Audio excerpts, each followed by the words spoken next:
Hi everyone, कैसे हो आप लोग। आज की जो वीडियो है ये उन बच्चों के लिए जो नीट 2026 के लिए ड्रॉप ले रहे हैं और वो यकीन बैच से पढ़ाई कर रहे हैं।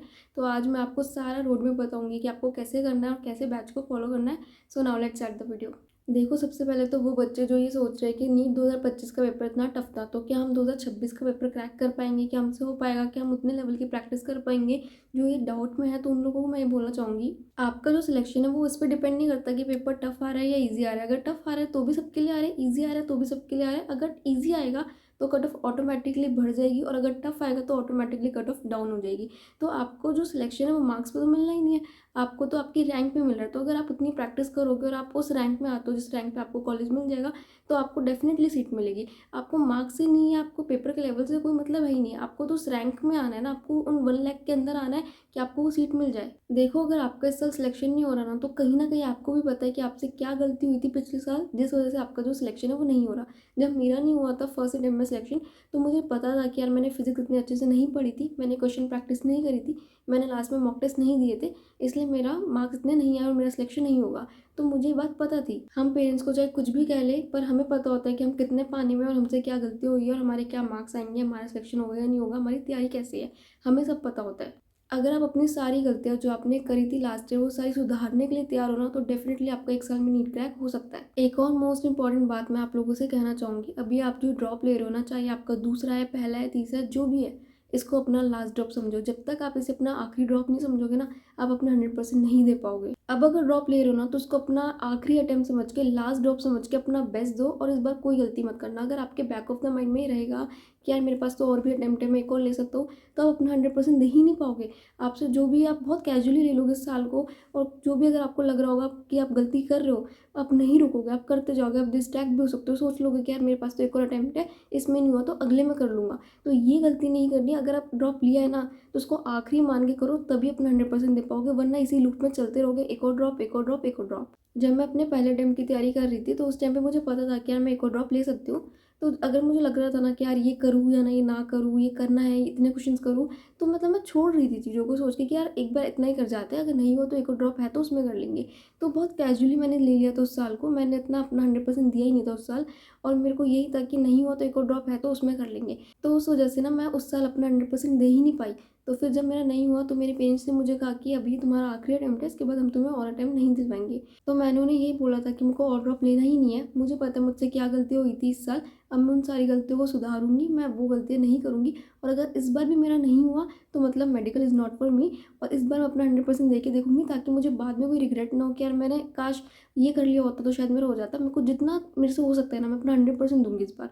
हो गया तो बहुत अच्छा है, नहीं हुआ तो शायद मेरी किस्मत में ही नहीं है। अब मेरा आप लोगों से एक सवाल है, क्यों आपको डॉक्टर ही बनना है, क्यों आपको कुछ और नहीं करना, क्यों आपको मेडिकल ही करनी है, क्यों आपको एमबीबीएस में ही जाना है, क्यों? उस वाई का जवाब आप मुझे कमेंट में ज़रूर बता के जाओगे। ड्रॉप ईयर जो है ना, वो एक बार को ठीक है, सुनने में सोचने में ठीक है, ऐसा लगता है कि एक साल ये कर लेंगे, लेकिन जो बच्चा करता है उसे पता है कितना डिफिकल्ट होता है वो एक साल झेलना। इतना डिमोटिवेशन होता है, इतना लोनली फील होता है, कोई नहीं होता, बहुत ज़्यादा सेल्फ डाउट होता है, पेरेंट्स भी डाउट करते हैं, नहीं समझ में आता कैसे डील करें इतनी सारी सिचुएशन से, बहुत ज़्यादा ओवर थिंक करते हो। ठीक है, बहुत मुश्किल होता है वो फेस। फर्स्ट अटेम्प्ट के टाइम पे मैं बहुत चिल थी कि ठीक है यार, नहीं हुआ तो एक और ड्रॉप ले लेंगे, अगले में कर लेंगे। लेकिन जब मैंने ड्रॉप लिया, तब मुझे पता लगा कि कितना ज़्यादा टफ है वो, उस चीज़ को झेलना। वो तब मुझे पता लगा कि जो जिसको मैं बहुत लाइटली ले रही थी कि अगले में कर लेंगे, अगले में कर लेंगे, वो बहुत डिफिकल्ट है। आप मोटिवेशन के लिए कितनी भी वीडियोस देख लो, वो टेम्परेरी मोटिवेशन होगा। आज आपने वीडियो देखी, आप आज मोटिवेटेड रहोगे, आप अच्छे से पढ़ोगे, कल वापस से वैसा फील होने लगेगा, सेल्फ डाउट होने लगेगा।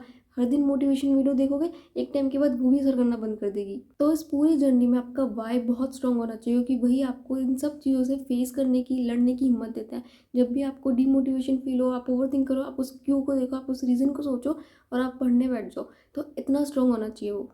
उस वाई की मदद से आप डिसिप्लिन होकर पढ़ाई करोगे और सेल्फ मोटिवेटेड रहोगे इस जर्नी में। अब बात करते हैं यकीन बैच की। वहाँ पे सिलेबस सारा कवर किया जाएगा, सब कुछ पढ़ाया जाएगा डिटेल में, और टीचर्स भी सारे अच्छे हैं। लेकिन आप चाहे पीडब्ल्यू के बैच से पढ़ो या आप किसी और बैच से पढ़ो, जो एक चीज़ आपके अंदर होनी चाहिए वो आपकी कंसिस्टेंसी।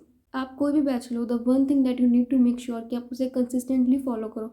ऐसा नहीं होना चाहिए कि आज आपने बैच लिया, 1 महीने बाद आपके बैकलॉग्स होने स्टार्ट हो गए, 3-4 महीने बाद वो बहुत ज़्यादा बढ़ गए, और उसके बाद आपसे नहीं मैनेज हुआ, फिर कोई दूसरा बैच लॉन्च हुआ, आपने उसमें एनरोल कर लिया, और फिर उसको आपने वापस से ज़ीरो से पढ़ना स्टार्ट किया, फिर कुछ महीने बाद फिर आपका बैकलॉग हो गया, फिर आपसे मैनेज नहीं हुआ, फिर आपने दूसरा बैच ले लिया। तो ये साइकिल नहीं घुमानी है इस साल। ये वो चीज़ें जो हर साल सारे बच्चे करते हैं, ऑलमोस्ट 99% बच्चे यही करते हैं। आज एक बैच लेंगे, कुछ महीने बाद फिर दूसरा, फिर कुछ महीने बाद फिर तीसरा, फिर लास्ट में उम्मीद बैच आ जाएगा, फिर यूट्यूब से पढ़ेंगे, फिर ऐसे करके बस घूमते रहते हैं, वापस जीरो से स्टार्ट करते रहेंगे करते रहेंगे करते रहेंगे, आगे बढ़ ही नहीं पाते। एक ही चीज़ को 4 बार कर लेंगे पर वो उसके आगे नहीं बढ़ते, और इस वजह से फिर आपका सिलेक्शन भी नहीं होता। तो ये गलती आपको नहीं करनी है। आपको बैच ले रहे हो तो आप जो भी बैच ले रहे हो स्टार्टिंग में एक बैच लो और कंसिस्टेंटली उसे एंड तक पूरा फॉलो करो।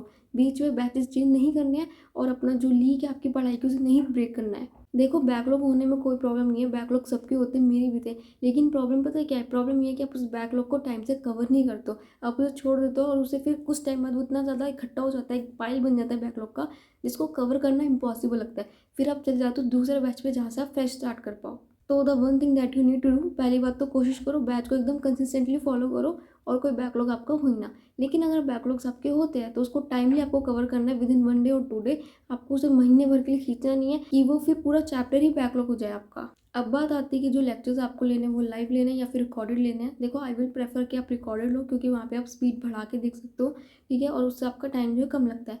लेकिन उसकी एक कंडीशन है, अगर आप ऐसे हो कि आप अपना एक जो टाइम है वो फिक्स रख लो कि यार मुझे इतनी देर से इतने बजे तक अपने जो लेक्चर्स है उन्हें रिकॉर्ड में देखना है, ठीक है, तो आप रिकॉर्ड पे जाना। लेकिन अगर आपको ऐसा लगता है कि अगर आपने लाइव नहीं लिया तो रिकॉर्डेड आप नहीं कर पाओगे, आप डिस्ट्रैक्ट हो जाओगे, आपसे नहीं होगा, आपका बैकलॉग बन जाएगा, तो फिर आप लाइव पे जाओ और आप साथ ही साथ करो। अब बहुत सारे बच्चे ऐसे जिनके नीट 2025 में 400 के नंबर आ रहे हैं और उन्होंने काफ़ी टॉपिक जो है वो पढ़े थे। तो क्या आप सबको वो जो सारे टॉपिक्स हैं उन्हें दोबारा से पढ़ना है? नहीं, बिल्कुल भी नहीं।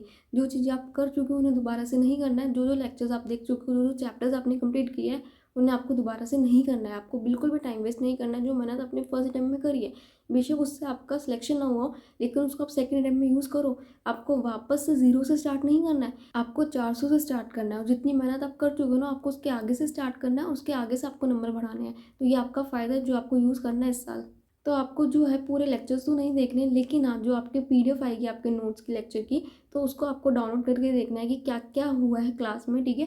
और अगर आपको लगे कि यार ये क्वेश्चन पिछले साल नहीं करवाया था, ये न्यू है, इस टाइप का मैंने नहीं करा, तो उस क्वेश्चन को आपको पर्टिकुलरली प्रैक्टिस करना है। और अगर आपको समझ में ना आए तो फिर आप उस पर्टिकुलर क्वेश्चन का आपको जाके लेक्चर में देखना है। तो उस तरह से आपको करना है। आपको प्रॉपर पूरा लेक्चर तो नहीं लेना, बट हाँ एक बार, क्योंकि अब जो पैटर्न चेंज हुआ है इस साल, थोड़ी जी मेंस एडवांस के क्वेश्चन भी करवाए जाएंगे आपको, तो आपको पीडीएफ से चेक करना है कि क्या क्या हुआ है, और जो आपको लगे कि एक्स्ट्रा है, आपको सिर्फ वो एक्स्ट्रा वाला पार्ट आपको करना है, ठीक है। तो ये आपकी स्ट्रैटेजी होगी। अब बायो में भी बहुत सारे बच्चे ऐसा सोच रहे हैं कि नीट में 2-3 क्वेश्चन जो है वो एनसीईआरटी के बाहर के आए थे, तो क्या अब हमें कैसे पढ़ना है? तो मैं अब भी ये कहूँगी कि देखो, एनसीईआरटी को आपको अपनी प्रायोरिटी पे रखना है। ऐसा मत करना कि 2-3 क्वेश्चन बाहर से आए थे ये देखकर आप एनसीईआरटी छोड़ के कोचिंग के मॉड्यूल्स उठा लो। सपोज करो 90 में से 85 क्वेश्चन अगर आपके नीट में बायो में एनसीईआरटी से आते हैं, तो एटलीस्ट अगर आप एनसीईआरटी को अच्छे से पढ़ लोगे, जिसमें आप सब कुछ एक एक लाइन पढ़ोगे, इंट्रोडक्शन पेज, आपका साइंटिस्ट के बारे में क्या लिखा है, डायग्राम्स, उनके नीचे लिखी हुई इलस्ट्रेशंस, तो अगर आप ये सब कुछ पढ़ लोगे अच्छे से, सब कुछ याद कर लोगे, इसके ऊपर अच्छे से line by line question practice कर लोगे, सब कुछ कर लोगे, तो आपके 85 क्वेश्चन तो आपके हाथ में है। तो उन 2-3 क्वेश्चन के लिए, 4-5 क्वेश्चन के लिए आप अपनी एनसीईआरटी को इग्नोर नहीं कर सकते हो। सबसे पहले उन 85 क्वेश्चन को अपनी मुट्ठी में करो, एनसीईआरटी को अच्छे से पढ़ो, एकदम अपनी टिप पे कर लो, सारे क्वेश्चन प्रैक्टिस कर लो, फिर आपको एक्स्ट्रा जो पढ़ना है वो पढ़ो। बट ऐसा मत करना कि एनसीईआरटी को रखा साइड में और पहले उठा लिया कोचिंग के मॉड्यूल्स, ये गलती मत करना। अब आपको सबसे पहले बैच में अपने लेक्चर्स देखने हैं, जो मैंने बता दिया कैसे देखने हैं। उसके बाद आते हैं आपके नोट्स, जो आपको साथ साथ बनाने हैं। ऐसा मत करना कि लेक्चर देख ले तो उसके बाद बनाएंगे नोट्स, ठीक है, इस सब में बहुत टाइम वेस्ट हो जाएगा, डबल टाइम लग जाएगा।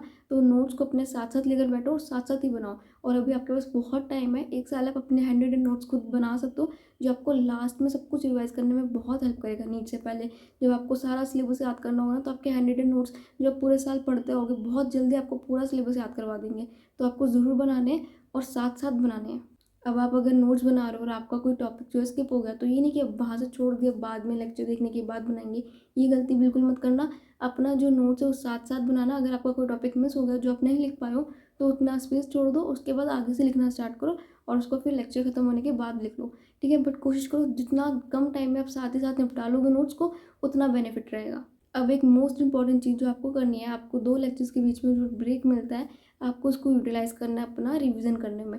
ऐसा मत करना कि उस ब्रेक को आप यूटिलाइज़ करो अपना फ़ोन चलाने में, मस्ती मजाक करने में, बिल्कुल मत करना। उस ब्रेक को यूज़ करना, आपने जो भी क्लास में पढ़ा है, अपने नोट्स को जो लिखा है आपने, एक बार गो थ्रू करना, 10-15 मिनट देना, ठीक है। वो चीज़ें आपकी एक बार रिवाइज़ हो जाएगी, जो आपको याद रहेगी।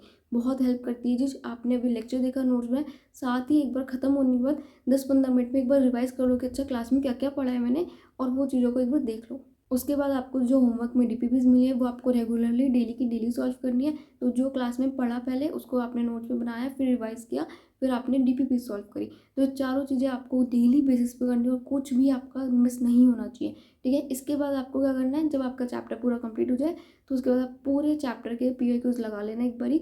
एंड हर वीकेंड में आपको रिवाइज़ करना, संडे को आपने पूरा वीक में क्या पढ़ा, अपनी वीकली रिवीजन करना।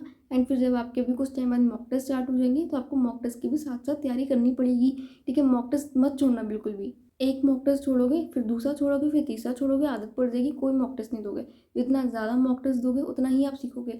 आपका सिर्फ ये नहीं होता कि आपको कितना आता है, आप उस कम टाइम में कितने क्वेश्चन सॉल्व कर पाते हो, आपकी क्या स्ट्रैटेजी रहती है, ये सब चीज़ें भी मैटर करती हैं। ये 2025 में अगर आपने फिजिक्स का कोई बहुत लेंदी लेंदी क्वेश्चन पर टाइम वेस्ट कर दिया और उसकी वजह से आपको जो इजी इजी क्वेश्चंस आते थे आप वो अटेम्प्ट नहीं कर पाए, तो क्या फ़ायदा उसका। ऑल्दो जो क्वेश्चंस आपको आते थे आप वो कर सकते थे, बट स्टिल आपने कुछ क्वेश्चन जो आपको नहीं आते थे, जो लेंदी थे, उनमें इतना टाइम लगा दिया और जो आता था वो नहीं कर पाए, तो इसमें आपके मार्क्स नहीं मिलेंगे। तो आपकी स्ट्रैटेजी भी मैटर करती है कि 3 घंटे में, इतने कम टाइम में, जब इतना लेंदी पेपर आपको दिया जाए करने के लिए, तो आप कैसे सॉल्व करते हो। उस टाइम पे आपको देखना होता है कि आपको जो चीज़ें आती है आप पहले वो करो, और एंड में लेंदी क्वेश्चंस पे या जो आपको नहीं आता उन पर टाइम दो। तो आपकी स्ट्रैटेजी आपको एकदम से तो नहीं आ जाएगी नीट से पहले कि अच्छा मुझे इस तरह से करना है। आप पूरे साल मॉक टेस्ट दोगे तब आप सीखोगे कि अच्छा मुझे इस तरह से करना है।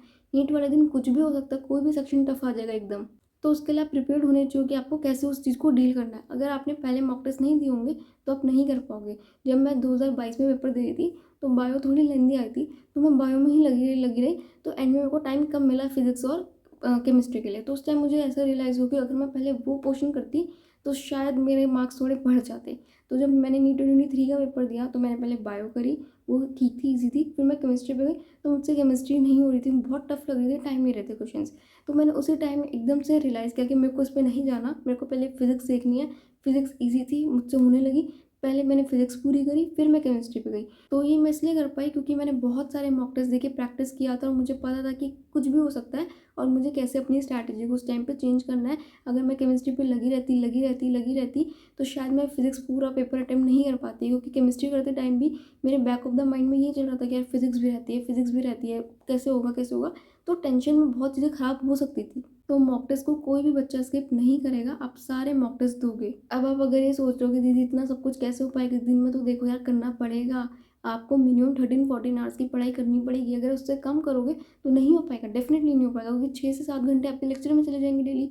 उसके बाद आप थोड़ा बहुत नोट्स भी अगर आपके रह गए तो आप वो भी लिखोगे, फिर रिवाइज भी करोगे, फिर डीपीपीज भी करोगे। तो इतना सब टाइम आपको नहीं कहाँ से आएगा।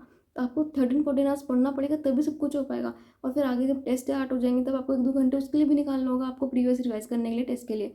तो चीज़ें और कॉम्प्लिकेटेड होती जाएगी। अभी अभी 1-2 महीने बाद चीज़ें आपको लगेगा कि सब कुछ फैल गई है, कुछ समझ नहीं आ रहा, हमारी प्रीवियस भी नहीं आता, करंट भी नहीं आता, आपको ऐसा लगेगा। पर आपको डेली 13-14 आवर्स की पढ़ाई करके अपना करंट जो चल रहा होगा ना उसको कंप्लीट रखना है, और थोड़ा बहुत टाइम निकालना पड़ेगा प्रीवियस के लिए। आपको चीज़ें मैनेज करनी पड़ेगी। तो एकदम से तब नहीं हो पाएगी कि आप अभी तो पढ़ो कि आपको लगे कि यार अभी तो मेरा 10 घंटे पढ़ने से काम हो रहा है तो अभी 10 पढ़ता हूँ। बाद में एकदम से 14 आवर्स नहीं पढ़ पाओगे। तो आपको शुरू से ही एफिशिएंसी रखनी होगी और कोशिश करो अभी का जो आपका हुआ है ना वो एकदम अच्छे से करके चलो, ताकि बाद में जब इनके टेस्ट हो ना तो इन टॉपिक्स को रिवाइज करने में आपका टाइम बहुत कम लगे। So that's all for the video. एक और बात मैं कहना चाहूँगी, आप ऐसा बिल्कुल मत सोचना कि अभी आप मेहनत करना स्टार्ट करोगे, सब कुछ पढ़ोगे और आप टेस्ट दोगे आपको इंस्टेंट रिजल्ट मिलेगा। ऐसा कभी नहीं होता कि मेहनत करो एकदम इंस्टेंट रिजल्ट मिल जाए। लेकिन हाँ, गारंटी रिजल्ट ज़रूर मिलेगा। अगर पूरे साल आप मेहनत करोगे ना, सब कुछ करोगे जो पता है, डेफिनेटली आपका सिलेक्शन होगा। मेहनत कभी वेस्ट नहीं जाती है। तो हमेशा स्टार्ट करो ये सोच के कि मुझे उस दिन रिजल्ट ज़रूर मिलेगा। अभी बीच में अगर आपके कोई भी डाउन्स आते हैं ना, उससे बिल्कुल घबराना नहीं है, मेहनत नहीं छोड़नी बिल्कुल भी। So thank you so much guys for watching my video. अगर आपको पसंद आया हो तो प्लीज़ लाइक करना, सब्सक्राइब करना चैनल पे नए हो तो, और शेयर करना अपने दोस्तों के साथ सभी। मुझे बहुत मोटिवेशन मिलती है और वीडियोस बनाने के लिए जब आप लोग सब्सक्राइब करते हो। तो प्लीज़ सब्सक्राइब करो, अपना प्यार शो करो। एंड ऑल्सो अगर आपको प्लानर चाहिए पूरा कि कैसे आपको सिलेबस करना है, किस महीने कितना करना है, वीकली प्लानर चाहिए, तो आप मुझे कमेंट में ज़रूर बता के जाना। मैं आपको ज़रूर प्रोवाइड करूँगी वीकली प्लानर या मंथली प्लानर, जैसा आप बोलते हो, चेकलिस्ट चाहिए, सिलेबस ट्रैकर चाहिए, जो चाहिए आप मुझे ज़रूर बता के जाना कमेंट में। नेक्स्ट वीडियो किसी टॉपिक पे चाहिए या आपको ये वीडियो कैसी लगी हो तो ये भी मुझे ज़रूर बताना कमेंट में। ऑल्सो मेरा पर्सनल टेलीग्राम चैनल भी है जिसका लिंक आपको डिस्क्रिप्शन में मिल जाएगा, प्लीज़ उसे जाके ज्वाइन करना। वहाँ पे आपको बहुत सारे रिसोर्सेज मिलेंगे आपकी नीट 2026 की प्रिपरेशन के लिए। नीट 2024-25 के लिए सब कुछ अपलोड किया मैंने, 26 के लिए भी मैं सब कुछ करूँगी, सो प्लीज़ उसे जाके ज़रूर ज्वाइन करना। So all the best guys for your NEET preparation. Thank you so much.